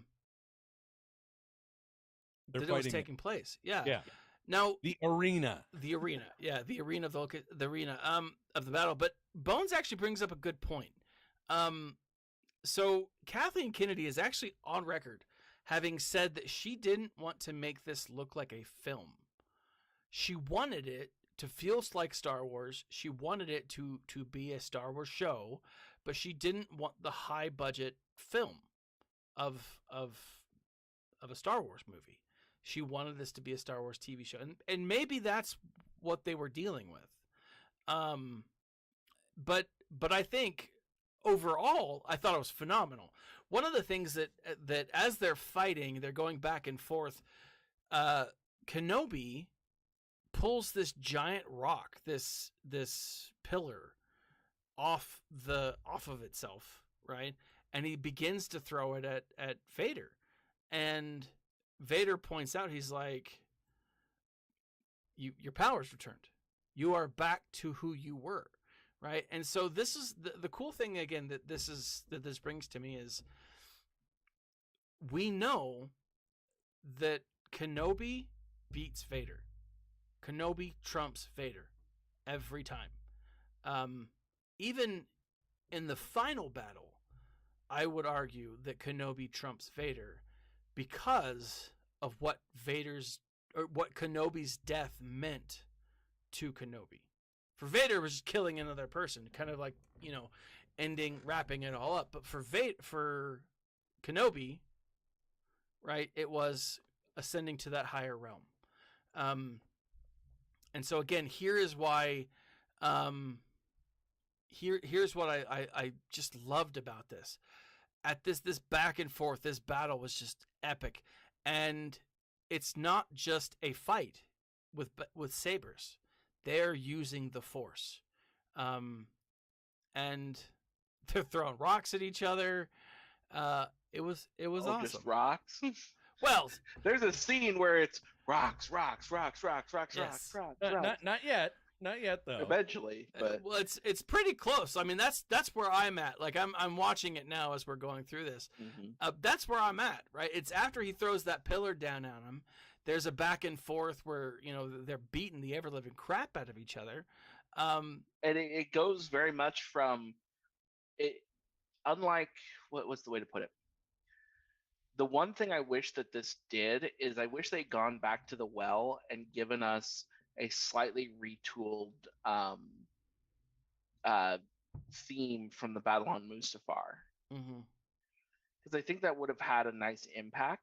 Yeah. But it reminds me of that fight, how just absolute knockdown, drag out it is. It's not the fight with Dooku. It's not the fight with Maul. Yeah. It's not this flourish of skills. These two fight dirty at each other. Yeah. I mean, at one point, you have Kenobi taking the hilt of his lightsaber and stabbing the ventilator box of Vader. Yeah. And I'm just like, finally, someone thought to do this. Yeah. Thank you. But that's when, he puts Obi-Wan in the hole and buries him. Yeah. So that's where I'm at now. Like he literally, Vader has the high ground and he throws it on top of Kenobi. Block by block. Yeah. I will say, I wish that he had said, now I have the high ground. Yeah. Just to, yeah. Yeah. I saw a meme today that showed a teacher with Kenobi or with Vader. And it says, so what did you do wrong? I had the high ground. And then what did you do with it? I threw the high ground at Kenobi. So what did you do? You lost the high ground. Do you see what you did wrong? Yes. Right. He threw the high ground at the master of the high ground. And then you gifted him the high ground. Yeah. You gave him the tool he needed to defeat you with. The high ground. I needed that. Thank you. Oh, that was the last thing that I needed, actually. I for a moment I thought, is this the end of this battle? Of course, not the end of Kenobi, because we know that Kenobi survived. But I really thought, is this how this battle's going to end? Yeah. I thought that too. Like it was interesting. But then we get the flash, we get kind of like the voiceover flashback, right? It starts off with all of these things going on in the voice, and then it kind of becomes the pictures, of Leia, of Luke, of other responsibilities that he has. And this is it. He's like, throwing rocks. I had the high ground. Now I am the high ground. Well, Palpatine may be the sentence. He sends them off. He sends the rocks off. Yeah. Yeah. So essentially, Obi-Wan gets his rocks off. You planned to say that tonight, didn't you? Yes, I did. Well played. So, once he's back, on level ground with Vader, that is when we get this. I literally looked at this scene and went, "Holy crap!" Yeah. All the rocks come up behind Obi-Wan, and he's just chucking him at him. Chucks. Yeah. Over and over and over. And you Yeah. can just kind of tell, you can kind of tell with the body language from Hayden, even at the wide shot of it, you can just tell it's just like, why does it have to be freaking rocks? Yeah. Rocks are just sand hardened into shapes. He's throwing sand at me. These are sedimentary. Oh, this terrible sand. It's getting in the gears. And then finally, after the rocks, Obi-Wan takes a huge swipe and slices off Yeah. front left of the helmet of Vader. Yeah. And you see Hayden and Vader. Well, Yeah. after he He bops does the his chest. modulator and gives him Yeah. a cut to the back. Yeah. But this is awesome. And this is one of the things that I think George Lucas has talked about himself, is that Star Wars is poetic. It has, it has kind of an ebb and flow to it. This fight scene is a scene that we've seen before, right? A Ahsoka very did the other similar, side. yeah. And it is awesome, and it shows that here Vader is still the apprentice. He still has something to learn. Now, I still like the concept of Vader being prepared to take over the dark side. He's going to rise above, and he's going to, be the master now. But again, go ahead. So I just got a message from Christy here. The scene with the rocks was the first time it ever made sense why Anakin describes Obi-Wan as powerful as Master Windu. Yeah. Mhm. Yeah. I mean, that would make sense, right? Because he is a powerful Jedi, right? And again, because he's his brother, right? And that's the way that he looks at it. I think he was pulling his punches, and now he's not, He's not. And then and- we get this really cool Oh. scene where it's Kenobi and Vader talking. You can kind of see the Yeah. color off of his face. And if you look kind of closely, look at the eye that's visible from Mhm. Hayden. When at the very beginning of the conversation, it's normal color. Yeah. It's really hard to see, but if you really turn your brightness up on it, you can kind of see that it's not that Sith yellow Yeah. until you get through the conversation and the color changes. You kind of see this like backsplash of blue with the conflict of red in the corner, and then it turns straight red, and And you also- see the glowing eye. And also the amalgamation of James Earl Jones and Hayden Christensen's Oh, You can voices hear it. was yeah. they uttered the lines perfectly together. Yeah. That was Kudos to the production staff on that one. Yeah. kudos to Hayden and Tommy. Yeah. This was wow. This was an awesome moment. And James, not Tommy. I was thinking Tommy Lee Jones for a second, not James Earl Jones. But one of the things that I liked about this, I didn't notice the actual eye color, but I did notice the reflection of the red and the blue lightsabers, right? As they're having that conversation, whatever lightsaber is, there is a lightsaber color shining within that crack. Sometimes it's red, sometimes it's blue, and it's just this this really cool moment. But what is just Ewan McGregor's performance right here should win him something. Mhm. I mean, I say both of them. yeah. I mean, I thought they did great. I do, but it's hard to deliver. Hayden Christensen did an epic job, but you see the tears in Kenobi's eyes. You see the pain that it's almost like if you ever have a wound and it hasn't healed properly and it gets infected, you've got to bleed the wound to be healed. This is him bleeding that wound, right? This is him purging And the it's actual mutual. sickness. Yeah. You can actually kind of see in the reflection, there's a small bit of a tear that comes from Anakin's eye too. By the way, 25-25, if you want to see what the regular eye versus the Sith eye looks like, that's where it gives a good reflection Okay. with the blue juxtaposition. I'll look at it later because we Yeah. do need to get to Tatooine here soon. Yeah. But the key takeaway from it, and the line that really kind of just haunted the entire scene, was, "You didn't kill Anakin Skywalker. I did. Yeah. Vader killed Yeah. Anakin." And so again, that connection to what he tells Luke later on is accurate. Your father was killed by Darth Vader, right? Like I love that. I do. And I think that it's just so amazing. And then he just turns and walks away. Like Kenobi. Like sad, dejected, disappointed.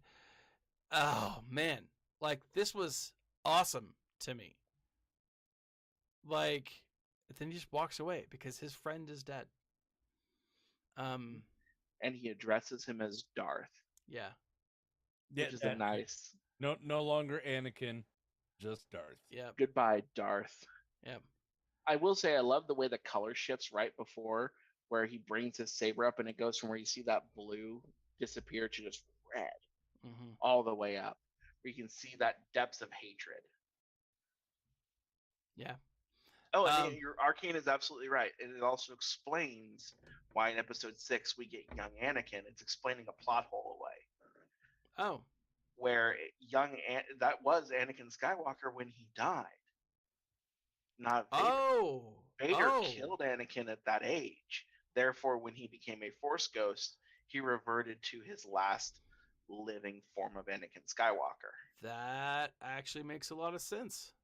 All right. All right. Now to Tatooine. Reva has Meanwhile, back at the Hall of Justice. Yes. Reva arrives on the homestead, and she's walking through a darkened corridor, or menacingly with her, and I'm kind of impressed. She's still vertical. Yeah. After taking 2 sabers to the gut, Well, she's really, really angry. Anger keeps her alive. Yeah. I do love, but she's definitely hurt. She is definitely hurt. Yeah. Full power Reva would have taken Owen and Baru out to a hibachi station darn near. Yeah, indeed. But it is interesting. The fight scene at the Lars homestead, I thought was an impressive one. I liked the way that Reva is. First off, I like the way that Lars is defending Luke. This is a someone again, just like Jimmy Schmitz. He loves Luke. He doesn't show it the same way, but he loves this kid. He's been raising him for 10 years. This is his child. Not and he yeah. utters that really key line of, "He's mine." Yep. And her response is, she's like, "You really love the boy, like he's your own," and he says, "He's mine." He is my own. This was an epic battle, and again, one of the things that I like about this is finally we see depth in Reva. I didn't see it throughout the season. I didn't. I saw hatred. I saw anger, but this is sadness, right? You didn't see somebody trying to prove themselves. Oh no, I saw that, but that's somebody being picked on and then standing up for themselves and then winning. I saw that. But I didn't believe it. I didn't. I was bullied as a kid, right? I know people who are bullied. I know bullies, right? And you work at a school. Yeah, exactly. But this performance, this episode from Reva, from this actress, I thought she did awesome. And when she utters that line, it's like he's your own. He is my own. You see the pain, you see the anger and the sadness in her. And Owen is just dropping it like it's hot. If she had anything else outside of a lightsaber, she'd have been toast. Owen would have taken her. Not to mention Beru. I mean, and there are even a couple of moments where we think that she is gonna go down. I mean, Owen hits her in the gut with a pole, and Beru hits her over the head with another one. I thought Beru got her. Yeah. Yeah. I mean, it definitely was not from a lack of trying for those two. And no, the fact of the matter is, I think it makes it even more tragic that had they had enough prep time, I wonder if they'd been able to hold off those stormtroopers. Yeah, I mean, they could have put paint cans, up on the roof. It's a Home Alone treatment. Right? Some micro machines out on the floor. I think they could have done some real damage. Flamethrower, molasses. Yeah. Right? Give it the old MacGyver treatment. Yeah. But it is interesting as Reva's chasing Luke. She's hurting. She's in pain. Well, Reva finally finds where Luke is in the silo. Yeah, she finds where he's in the silo. They're running into the desert, because that's the safe place. And where else is there to run? Well, there isn't. Mm-hmm. All right, back to the front door. No one would expect you to go back to the house, right? But he takes off. He takes off, and eventually Luke loses Reva. Mm-hmm. Yeah. Moments later, Reva finds Luke because that's what she does. No, he's hiding up the rocks. Hiding. And she can sense him, and she literally rips him down the cliffside, like him hitting every rock on the way down. Yeah. So I looked away when I first watched this, and I was like, did she come upon him sleeping? But he was running from her, and he was knocked unconscious. Okay, she ripped him down off the cliffside because it was so flippin' dark. Yeah, this is one of the issues that I think the show has, especially, and again, this is why I think that it was done too quickly. Is they could have lightened things up a little bit.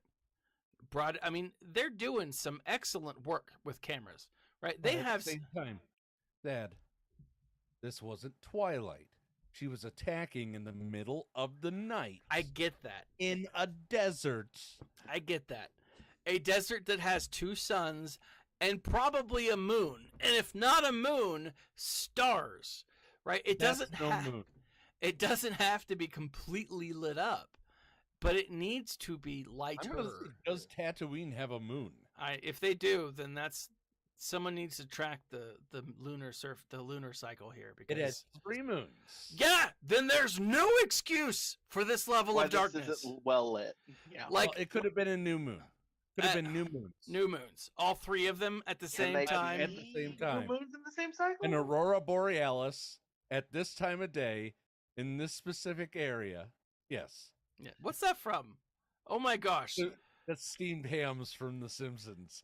Okay. Principal Skinner and Principal Super Nintendo Chalmers. Yes. Super Nintendo Chalmers. Can I see? No. Exactly. There you go. So Luke has fallen and he's unconscious. And this is where Reva pulls her saber out and is about to kill him. But then she has these flashbacks of, am I any better than Vader? If I do this, if I kill him, if I end this boy's life, am I better than Vader? And it's a hard thing. And I think without, this wouldn't have happened. There's no turn if she didn't have that moment with Obi-Wan earlier on. Otherwise, she's just an Inquisitor, right?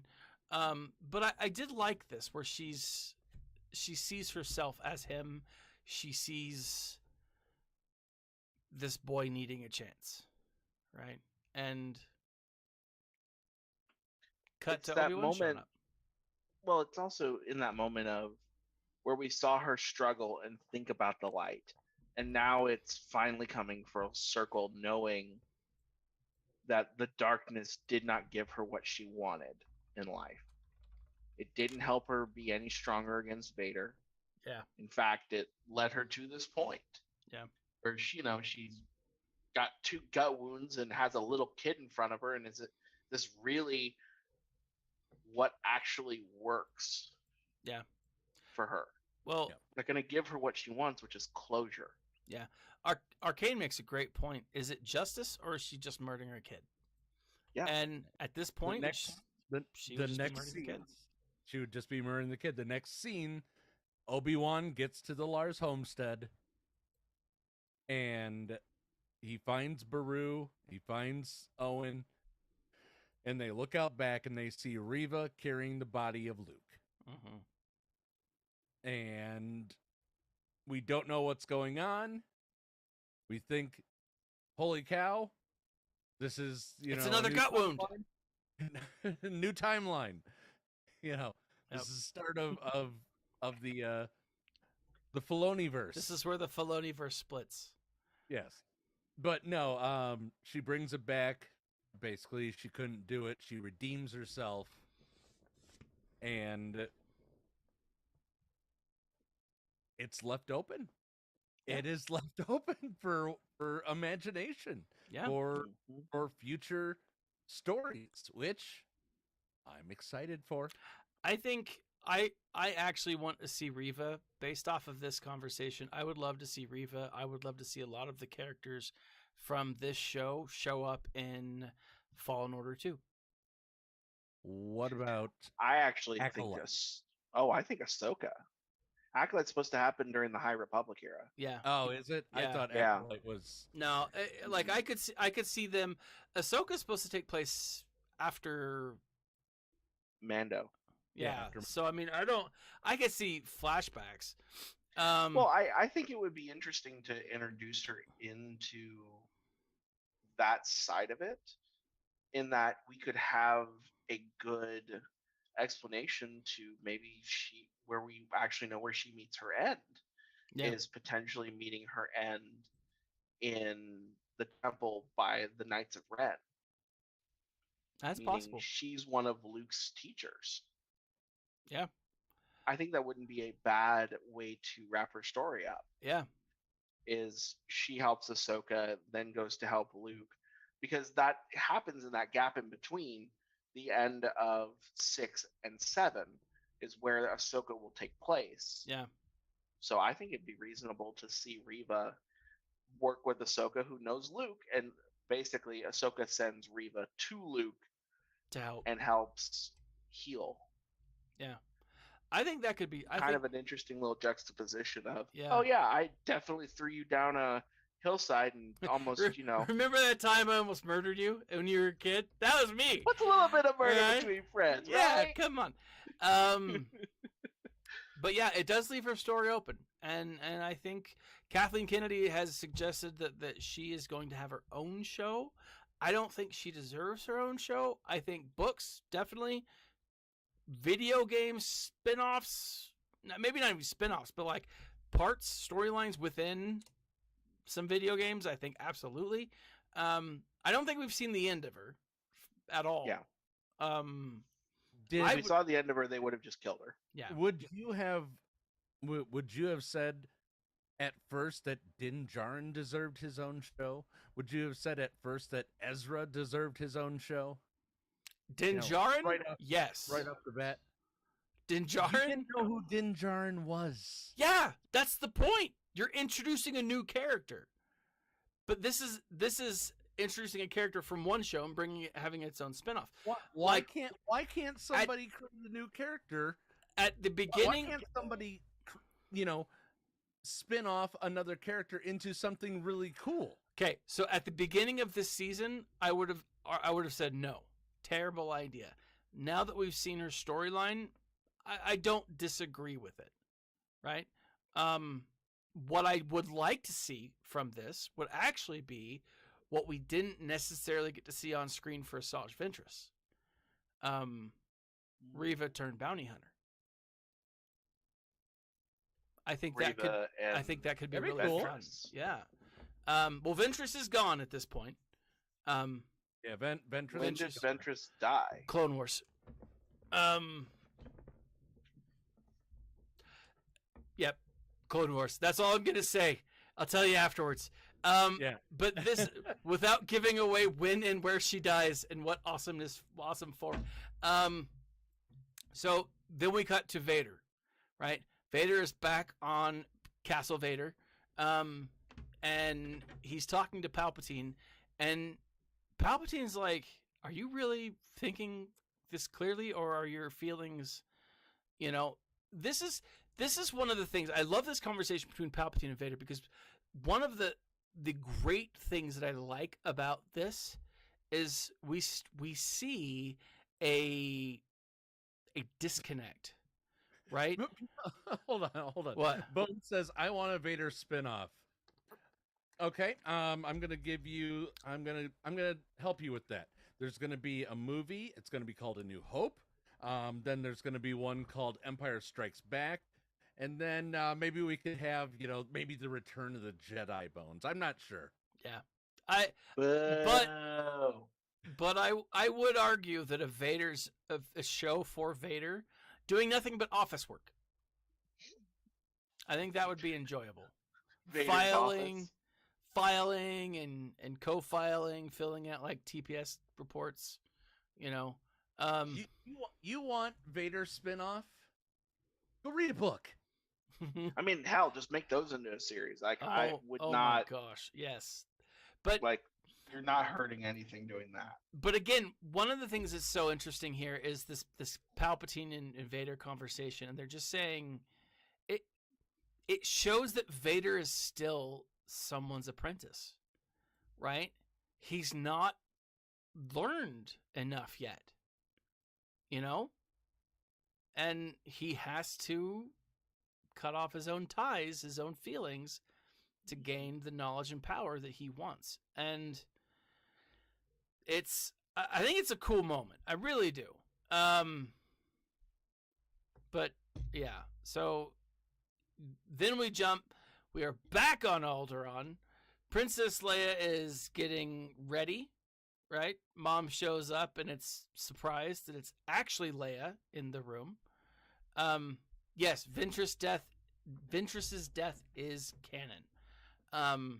It was supposed to be in Star Wars: The Clone Wars, but when Disney took over, that got cut and it got turned into a book. But yeah, so ship shows up, and it was Del Rey timeline book too, so it's official. It's official. Yeah, I just looked it up. Sorry to spoil it for you. Yeah, I do apologize. It's called Dark Disciple. Yeah. I gotta say, and if you want to listen to it for free, check out the links in the Going Nerdy section below, where I am compensated for it. You get Audible 1 month. It's awesome, but it's pretty freaking good. Now, I do love that as the Organas are waiting on the helipad, and out walks Obi-Wan and Lola. Who does Leia run up to? Lola! Not the guy that saved her life, but the one-time Darth Lola. She'll turn. The droid that tried to kill them. Yeah, the droid that tried to kill them all. Right? Come on! But we have this moment, there's some discussion, but I think the highlight of this is Kenobi kneels down and he looks at Leia and he's like, "Look, I told you I didn't know your parents. That wasn't true. I lied. I'm an adult. I lied to kids. It's what I do." He says, "You have these qualities, right? You got these from your mother, right? These great qualities. You have these other qualities, and you got them from your father. Some great, who I fought alongside in the Clone Wars. Who I fought alongside in the Clone Wars, and who I've just fought again." That reference was actually about Bail and not about Anakin. What? It was mentioned at the very beginning. That's how Reva found Obi-Wan, was the reference in the archives that Bail and Obi-Wan Kenobi fought together during the Clone Wars. Oh. That's the reference. Gotcha. I thought you meant this part right here. No, they're not saying, "Oh yeah, I definitely know that Darth Vader's your father." Yeah. Mm-mm. Yeah. He's talking about Bail Organa. Wait, Kenobi? Or she is. The Leia line. The Leia line gotcha, in... gotcha. We're being goofy. We're being goofy. Okay, I was like, what? I'm so confused. We've got 6 minutes to rate the episode and the whole show. So, but I just thought this was a really cool way to sum it up, right? To wrap it all up, where it's like, you know, yes, he looks back at the parents and like, oh yeah, Balin and Miss Organa, man, I can't remember her name, Queen Organa. They're looking at them, but they're like, those aren't your parents, right? But they still love you. You know, it was this really cool moment. Am I gonna see you again? I don't know, maybe. If you ever need an old man. Brea. I knew it started with a B. I thought it was a really cool moment. And then after that, we get Obi-Wan back on Tatooine. Yep. Where he tells Owen, it's over. They're not coming back. Yep. And you raised the I'm kid. also not going to train the boy. Yep. Yeah. Until we absolutely have to. Yep. You raise the kid. He needs a family. He doesn't need a Jedi guardian. He needs a family. And then as he's walking away, it's not Linda Organa Bones.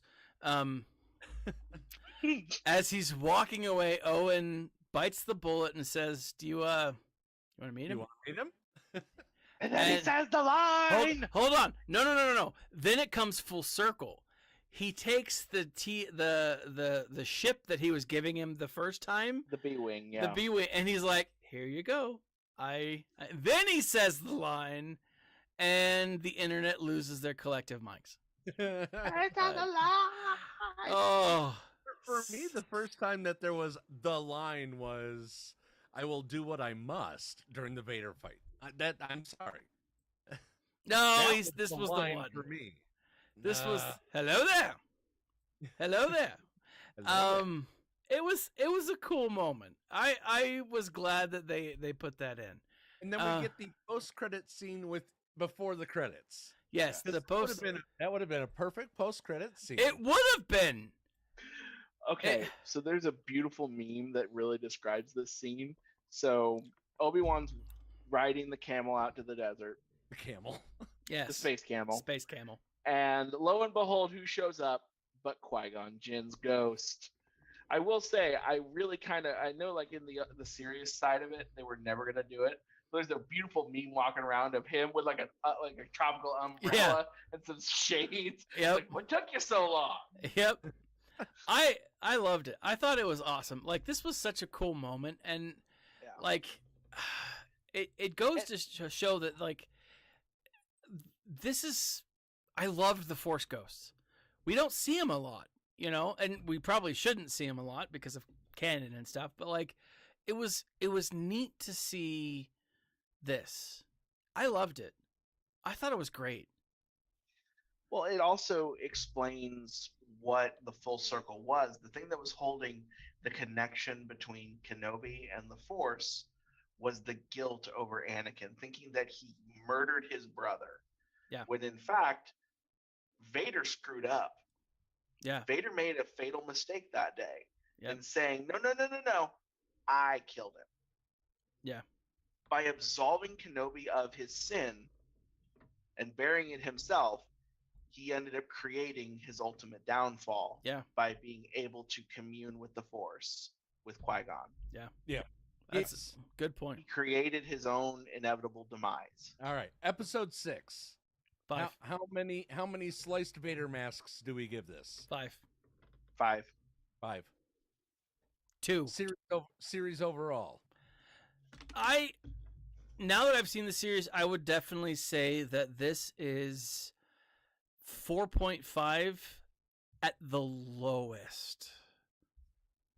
Like, remember, we're talking, you know, the difference between Manos Hands of Fate and, you know, the best thing you've ever seen.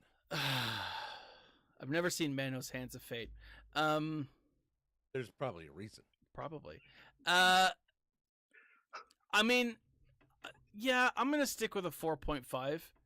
Like, I think all having everything said and done, the way that it was put together, as a show as a whole, it was excellent. I can look past problems in earlier episodes that I didn't like because of how it made things play out. They are going to not stream this. They're gonna send this to movie theaters, right? I'm on a list for that. And it's like a 3.5 hour, 4 hour show, and Yep. I absolutely want to go see it because of the way it's put together. As individual episodes, it was kind of hard at times, but as a full series, 4.5. I think I'm just under you at 4.25. I think it delivered on what it expected, but there were a couple of, bumps in the road that just knocked off enough cumulative points that it couldn't reach higher because it got dragged down over time. In that, like that one episode that we just absolutely just destroyed. Yeah. Yep. That's a giant boat anchor to a series. You can't have a Montez sisters set of episodes that shackled to your leg and call it a 5. Yeah, and that's why I wouldn't give it a 5. Yeah. And because of the 2, I'm giving it a 4. All 3 of us together a 4.25 for the series. That's not bad. Remember, 2.5 is your average show on television. Yeah. As and we're rating this also as Star Wars fans, so it's probably a little bit higher than what you would normally see, but nonetheless, Yeah. solid show, solid story. There's a snoozer in there, just like there have been snoozers in all the series, all the ones we've seen since Disney Plus came out. There have been snoozers, Mm-hmm. but They have. it's still some of the best streaming service you can pay for. I would agree. And I'm No, not. I agree with you, Grundy, as well. Better than Book of Boba Fett, but not as quite good as Mando season 1. Yeah, I would say that. I agree. I think it's fair. Yeah. I think that is a fair assessment. Gentlemen, what do you have coming up this week? I'm not sure what my work schedule is. All I know is that I have a little bit of work tomorrow, but after that, the entire week is pretty much I'm waiting for work to come in. So I'll probably be doing some of the new games, Summoner's Glory, on the Escape Podcast channel, All right. over at Vault 37 Studios. If, all is clear and, my test comes back negative, that I can, actually do things in the studio, Yeah. we'll go live and we'll do some more stuff there. But nonetheless, we have the latest episode of the Escape Podcast coming up on Friday, and it will be a week that GA Center is on Thursday. So, tune into the Escape Podcast at twitch.tv/Escape Podcast. All right. Seth? I will actually be out of town. I've got a work trip on Wednesday, so I will be in the great state of Illinois for a few days for a work trip. So I will probably not be back until Saturday. I don't know if I'm going to line anything up with GAC or not. Probably not, but we'll see. All right. I will be streaming my GSC tomorrow afternoon, I think, just before the close. I've got some stuff to do in the morning, but But you're off now. This is Thaddeus summer. Hot Thad summer. It's always a hot Thad summer. It was better when I had like 1.5 inches on my beard, which is not. I'm talking about facial hair when I say that. Not anything inappropriate, but You went there. I did. I was the one that went there. I feel like if I can make fun of myself, then anyone can make fun of me, and it doesn't hurt. We all make fun of you, Thad. I know, right? I'm fully aware, but yeah, I'm gonna do that. I do want to put some book reviews together. I've been doing some stuff lately, and I need to get some together. So I've read quite a few books recently. Oh, so good. So good. Ben. Let's do the series. Okay. Let's do it. Because it's amazing. And I've been wanting to do it. So I know we have. You and I have. I just had to catch up. Yeah.